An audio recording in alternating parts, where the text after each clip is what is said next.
Price Lord. எப்படி இருக்கீங்க? சந்தோஷமா இருக்கீங்களா? இன்றைக்கு கர்த்தர் கொடுக்கிற ஒரு நல்ல வார்த்தைக்கு நேர போகலாம். சங்கீதம் 34 வசனம். நீதிமானுக்கு வரும் துன்பங்கள் அநேகமா இருக்கும், கர்த்தர் அவைகள் எல்லாவற்றிலும் நின்று அவனை விடுவிப்பார். கர்த்தர் எல்லாவற்றிலும் எந்த துன்பங்கள் அநேகமா இருக்கிறதோ, எந்த காரியத்தை நீதிமான்கள் ஃபேஸ் பண்ணிட்டு இருக்காங்களோ, கர்த்தர் சொல்றாரு அந்த பிரச்சனைகளின் நடுவே அவர் நின்று அவைகள் எல்லாவற்றிலும் நின்று அவனை விடுவிக்கிற தேவனாயிருக்கிறார். இன்னைக்கு கொஞ்சம் யோசிச்சு பார்ப்போமே, நம்மளுடைய பிரச்சனைகளின் போது நம்ம கொஞ்சம் திரும்பி பார்த்தனா, யோசித்து பார்த்தனா நம்மளுக்கு தெரியும். நிறைய பேர் நம்ம கிட்ட ப்ராமிஸ் பண்ணிருப்பாங்க, வாழ்விலும் தாழ்விலும் சுகத்திலும் சுகவீனத்திலும் மரணம் நம்மை பிரிக்கும் வரை நான் உன் கூட இருப்பேன். அதை யாருமே ஃபாலோ பண்ற மாதிரி தெரியல. சில பேர் உண்மையாய் கர்த்தருக்கு பயந்துருக்கவங்க ஃபாலோ பண்றாங்க. ரெண்டாவது காரியம், நண்பர்கள் சொல்லுவாங்க, டே மச்சான் நீ எதை பத்தியும் கவலைப்படாத, நான் உன் கூட இருப்பேன்டா, யார் உன்னை விட்டு போனாலும் நான் உன் கூட இருப்பேன்னு சொல்லுவாங்க. ஆனா அவங்களால நம்ம கூட இருக்கவே முடியாது. ஆனா ஆண்டவர் இன்றைக்கு சொல்றாரு, உன் சகோதரன் சகோதரி, உன் தாய் தகப்பனார், யார் யார் உங்ககிட்ட வந்து நான் உன் கூட இருப்பேன்னு சொல்றாங்களோ, பிரச்சனை வரும்போது அவங்கள நம்ம தேடினாலும் அவங்கள கண்டுபிடிக்கவே முடியாது.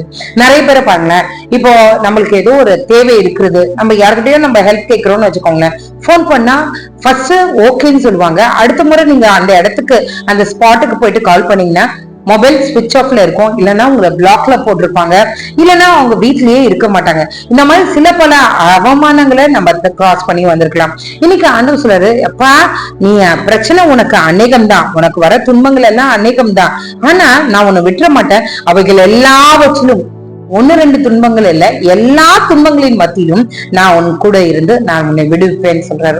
விடுவிக்கிற நேசரை பார்ப்போம். மாயையான இந்த உலகத்துல யாரையும் ட்ரஸ்ட் பண்ணாதீங்க, கர்த்தரை மட்டும் ட்ரஸ்ட் பண்ணுங்க. அவர் சொல்றாரு, உன்னுடைய துன்பங்கள் அநேகம், ஆனால் அவைகள் எல்லாவற்றும் நின்று உன்னை நான் விடுவிப்பேன்.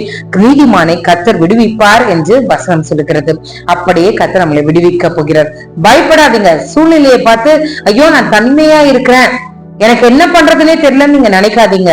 நம்ம கூட இருக்கிற தேவன் ஒருவர் உண்டு. அவர் நம்மை விட்டு விலகுவதும் இல்லை, நம்மை கைவிடுவதும் இல்லை. அவரை நோக்கி நம்ம பார்க்கலாமா? எங்களை நேசிக்கிற நல்ல பரமபிதாவே, எங்களுக்கு துன்பங்கள் உண்டுன்னு நீங்க சொல்லியிருக்கீங்க, அதுக்காக உமக்கு நன்றி. ஆனா அந்த துன்பங்கள்ல எங்களை தனியா நீங்க ஃபேஸ் பண்ண விடவே இல்லப்பா. நீங்க எங்க கூட இருந்து அந்த துன்பங்கள் எல்லாவற்றிலும் இருந்து எங்களுக்கு விடுதலை கொடுக்குறீங்களா, அதுக்காக உமக்கு நன்றி. அப்பா நீ நல்லவர், நீர் வல்லவர் ஆண்டவரே. அநேக முறை ஆண்டவரே எங்களுடைய கஷ்டங்களின் போது, எங்களுடைய பாடுகளின் போது ஆண்டவரே நாங்கள் உண்மை தேடாமல் மற்றவர்களை தேடி ஓடுறோம் ஆண்டவரே. அதனாலதான் எப்பொழுதும் நாங்க ஆண்டவரே வெட்கப்பட்டு தலை குனிய வேண்டியதா இருக்கிறது, தனிமையா நிற்க வேண்டியதா இருக்கிறது. இன்றைக்கு நாங்கள் ஒத்துக்கொள்கிறோம் ஆண்டவரே, எங்களுடைய பிரச்சனைகள் எதுவாக இருந்தாலும் அதன் நடுவிலே நீர் இருக்கிறீர் என்பதால் உமக்கு நன்றி ஆண்டவரே. அப்பா அந்த பிரச்சனைகள் ஆண்டவரே எப்படி கடல்ல ஆண்டவரே கொந்தளித்து காணப்படும் போது, புயல் சீற்றங்கள் இருக்கும் போது என் கர்த்தர் நெஞ்சை இறையாதே அமைதலாயிரு என்று ஒரு வார்த்தை சொன்னவுடன் அது அப்படியே நடந்ததோ, அது போல ஆண்டவரே எங்களுடைய பிரச்சனைகளிலும் நீர் பேச போகிறீரே, நீர் செயல்பட போகிறீரே, அதற்காக உமக்கு நன்றி. உண்மையாய் உம்மை பிடித்துக் கொள்ள நடந்து கொள்ள உதவி செய்யுங்க ஆண்டவரே.